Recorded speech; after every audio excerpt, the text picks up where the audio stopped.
안녕하세요, 리치노마드입니다. 오늘도 코스피는 90포인트 넘게 오르면서 3748이라고 하는 최고치를 또 돌파하는 그런 모습을 보여줬습니다. 국장이 너무너무 잘 가고 있고요. 항상 제가 국장 관련된 영상 올리면은 미장이 정답이라고 하셨던 분들 요즘 어떤 표정이실지 좀 궁금하긴 합니다.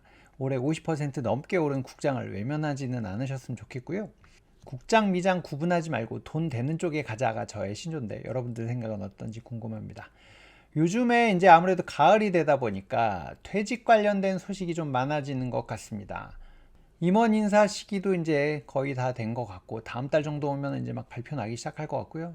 희망퇴직 관련된 뉴스들도 나오고 퇴직하게 됐다는 소식을 전하는 지인들도 하나씩 둘씩 나오고 있습니다. LG전자가 50세 이상 희망퇴직을 한다는 뉴스가 나왔었고, SK텔레콤도 또 희망퇴직을 진행한다는 기사가 나오고, 40세 이상 세븐일레븐 또 희망퇴직 받는다 이런 약간 우울한 기사들이 나오고 있는데요. 제 지인분도 이 이름만 대면 알만한 회사의 대표이사셨는데 이분도 이제 퇴직하신다고 엊그저께 전화가 와서 잠깐 좀 만나기도 했었거든요. 이제 그분들하고 퇴직금 어떻게 운영할 건지 이런 얘기 했었는데 그 얘기 한번 해드릴까 합니다. 거기에 또 추가로 가을 되면 우리 연말정산에 대한 걸 미리 좀 준비를 해야 되는 상황인데 여러분들 이거 준비 잘 하고 계신가요? 잘 버는 것도 중요하지만 사실 이제 절세도 잘 챙겨야 되거든요. 근데 이거 잘 못 챙기시는 분들 꽤 있습니다. 국가에 너무너무 이바지하고 싶으신 생각은 알겠으나 세금도 절세하는 방법 찾으셔야 되는데 연말정산 지금부터 해야 된다. 벌써 포럼 개최한다는 기사가 오늘 벌써 나오더라고요. 빨리 준비하시는 분들도 계신데 일단은 연금저축계좌나 IRP 같은데 세액공제 한도를 맞춰서 불입하는 건 필수가 아닐까 싶습니다. IRP를 포함해서 900만 원까지 입금할 수 있는데요. 연금저축에 600, IRP에 300은 무조건 넣으시고 여유가 조금 더 있으시면 연금저축 900 정도를 더 납입하시면 되는데 일단 그거는 나중 얘기고 요거는 채우시면 그 세액공제액이 이제 급여 따라 좀 달라지는데 많게는 148만 5천 원 아니면 118만 8천 원까지 세액공제를 받을 수 있으니까 무조건 이거는 하시기를 저는 권합니다.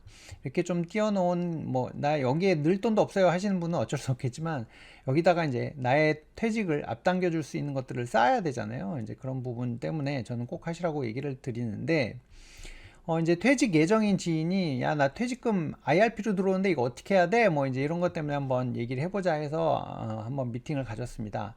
IRP로 퇴직금을 수령할 예정이고요. 근데 이분은 다행히도 조금 이제 모아놓으신 게 있으셔서 그리고 당분간 좀 들어올 현금 흐름이 있다고 하시더라고요. 그래서 당장 현금 흐름보다는 자산 성장을 좀 시키는 쪽에 중심을 뒀으면 좋겠다. 현금 흐름 나오는 거 조금씩 해보면 되고 이 대부분은 어쨌든 성장시키는 쪽으로 했으면 좋겠다라고 하셔서 이제 그렇게 좀 포트폴리오를 조언을 해드렸는데요. 그래도 이제 또 현금 흐름이 조금 있으면 나으니까 절세 가능한 현금 흐름은 일부 좀 세팅하는 거를 생각을 하시더라고요. 그래서 이제 그런 거 가능한 이제 국장 관련된 커버드콜 싫어하는 분도 있지만 이분은 세금을 많이 낼까봐 수입이 좀 되시거든요. 그래서 그것 때문에 이제 국장 관련된 커버드콜 상품 좀 말씀드리고 했었는데 일단은 기본적으로 핵심으로 뭘 갖고 갈 건지 위성으로 뭘 갖고 갈 건지를 정하는 핵심 위성 전략으로 이제 한번 짜보려고 하는데요. 전체 자산의 한 60에서 80% 정도는 이제 지수. 이분은 이제 미국 투자를 조금 좋아하시기 때문에 S&P 500이나 나스닥이나 이런 쪽에 핵심 자산을 갖고 가고 안정적으로 나오는 배당 일부랑 우량주 조금 담는 것들로 이미 투자도 하고 계셨고 그렇게 많이 담아 놓으셨더라고요. 그래서 일부 조금 종목들만 정리하는 거 좀 말씀드렸고 종목이 너무 많으셔서 그 얘기를 썼고 또 위성으로 갖고 갈 것들은 요즘 반도체도 좋고 조선도 좋고 이제 테마성으로 좀 갖고 갈 만한 것들 이제 꼭 국장이 아니더라도 미국의 양자 컴퓨터라든지 등등등 이런 테마들 많은데 그 중에서 내가 감당할 수 있는 것들로 조금 일부 담아보는 것도 방법이지 않을까 이제 이런저런 조언들을 드렸습니다. 우리가 이걸 이제 퇴직금을 IRP로 받기 때문에 하나 또 신경 써야 되는 부분이 있는데요. IRP하고 퇴직연금 DC 계좌에는 70% 룰이라는 게 있습니다. 이거 잘 아시는 분들도 있지만 뭐냐면 퇴직연금 계좌에서는 위험자산은 70%까지만 투자할 수 있다는 게 이제 이 룰이거든요. 그래서 이거 넘어가면은 막 알람이 옵니다. 퇴직연금 이 뭐 위험자산 한도를 초과했습니다 날라오는데, 일단은 사고 팔고 안 하면은 그대로 놔둬도 되긴 되거든요. 근데 여기 이제 넘어가면 사고 팔고 할 때 요걸 또 맞춰서 해줘야 되기 때문에 조금 머리가 아픕니다. 그렇다고 해서 이제 이 소위 말해 성장할 수 있는 자산들을 덜 갖고 가기는 조금 아깝잖아요. 이제 그렇다 보니까 반드시 이제 안전자산을 담아야 되긴 하지만 뭔가 좀 성장성을 더 갖고 갈 수 있는 것들을 원하다 보니까 채권이나 채권 혼합형 상품들, 특히 이제 채권 혼합형 상품이 최근 들어서 엄청나게 증가하는 그런 모습을 보여주고 있습니다. 이 퇴직연금으로 커지는 시장이 어마어마하더라고요. 연금저축도 마찬가지고. 그래서 저는 이제 이분한테는 나스닥백의 성장성, 아까 이제 이분은 성장성을 원한다고 하셨으니까 화끈한 분이거든요. 그래서 나스닥백에다가 채권 혼합이 되어 있는 ETF를 조금 말씀을 드렸었거든요. 그래서 전체 자산의 50%를 나스닥 100에다가 배분을 하고요. 이제 이렇게 해놓으면 지수랑 패턴은 비슷하게 갑니다. 성과 자체가 비슷하게 가기는 가는데, 물론 이제 100% 따라가진 못하죠. 50%만 들어가 있기 때문에 패턴은 비슷하지만, 대신에 이제 절반은 채권에 투자를 해놨기 때문에 방어력이 굉장히 좋습니다. 이 방어력이 언제 나타나냐면, 이렇게 급락을 했을 때 보면은 덜 빠지거든요. 이제 이 낙폭이 이만큼 빠지는데 얘는 좀 덜 빠지잖아요. 이만큼밖에 안 빠지고, 뭐 이런 아주 극단적인 하락기에는 막아주는 효과가 있기 때문에 그렇죠. 그래서 이제 극단적인 변동성 장세에서는 지수 대비의 이제 절반 수준의 변동성만 나타내는 게 이제 이런 상품의 특징입니다.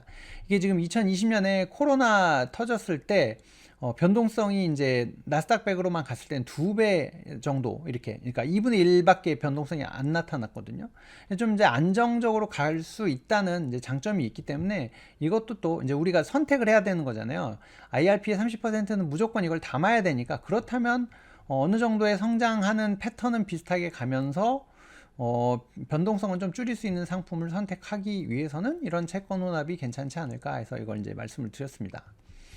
근데 이제 공격적인 투자자분들은 이제 이 상품을 어떻게 활용하냐 하면, 이제 IRP나 뭐 이런 쪽에다가 나스닥 100 관련된, 아니면 이제 조금 더 공격적인 종목들을 70%를 담고요. 그 다음에 이제 나스닥 100 채권 혼합 상품을 이렇게 이제 한 30% 정도 담으면 절반이잖아요. 50%, 50%니까 이렇게 되면은 전체 이제 한 85%를 나스닥 100에다가 투자하는 형태가 되거든요. 그러니까 이제 굉장히 공격적인 포트가 되는 거죠. 물론 이게 뭐 나스닥 100이 될지, 개별 종목에 뭐 기반한 것들이 될지, 테크 종목 중심으로 갈지, 이제 ETF 형태로 투자를 해야 되다 보니까 뭐 그렇게 되겠죠. 이제 그렇게 해서 이제 공격적으로 해서 좀 위험 자산의 비중을 높게 갖고 가면서 성장성을 높게 갖고 가는, 물론 변동성도 크고 이런 부분도 있지만 성장성에 중심을 둔다라고 하는 공격적 투자자라면 이렇게 세팅하고, 나는 잠 못 잘 것 같아요 뭐 이런 분들은 그냥 이거 전체 100% 투자를 하게 되면 나스닥의 50%, 단기 채권에 50%를 투자를 하니까 그래도 상대적으로는 좀 마음이 편안하면서 그래도 성장성은 조금 따라가는 이제 그런 형태로 투자를 할 수가 있는 구조이긴 합니다. 여러분들은 공격형인가요? 안정성을 좀 중시하는 분인가요? 하여튼 뭐 이제 사람 따라 좀 다를 것 같은데, 이제 이런 형태로 가능하고, 국내 상장 나스닥 100 채권 혼합 ETF를 봐야 되잖아요. 이게 우리가 절세 계좌에서 투자를 해야 되기 때문에 말이죠. 이제 이럴 경우에는 운용 자산 규모가 좀 커야 매수 매도가 좀 원활하거든요. 안 그러면 호가가 이제 퉁퉁퉁 너무 떨어지는 경우가 생기니까, 운용 자산 규모가 크고 총 보수가 낮으면서 이제 장기 투자해야 되잖아요. 이거 장기 투자해야 되니까 총 보수에 좀 예민하게 보셔야 되고, 이제 형태가 비슷하다는 전제 조건이 있으니까요. 미국 단기채가 지금은 금리가 훨씬 더 높거든요. 이제 이런 부분들이 있으니까 현재 상황에서는 장기 투자나 이런 걸 고려했을 때는 이런 어떤 장점을 갖고 있는 상품을 사야 되지 않나 하는 생각을 해봅니다. 그래서 이제 상품들 조금 살펴보면, 지금 규모가 좀 커진, 상장한 지 좀 그래도 한 3년 이상 된 상품이 에이스하고 타이거의 이제 나스닥 채권 혼합 상품이 있는데요.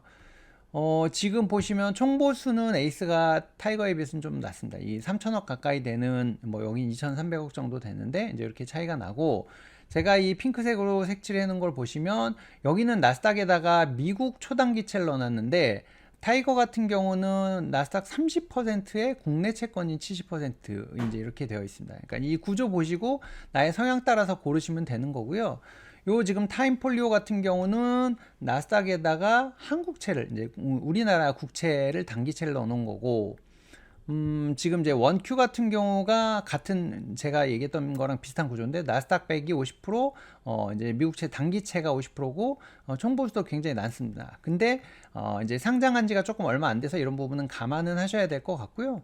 나머지 이제 뭐 플러스도 있고 뭐 코액트 이제 그 코덱스의 그 액티브 운용사죠. 코액트에서 나온 이제 이런 상품도 있는데 이제 수수료 그러니까 총보수도 좀 생각을 하셔야 되고 이제 이 안에 우리나라 국채가 있는지 미국채가 있는지 이런 거 감안해서 선택을 하시면 됩니다.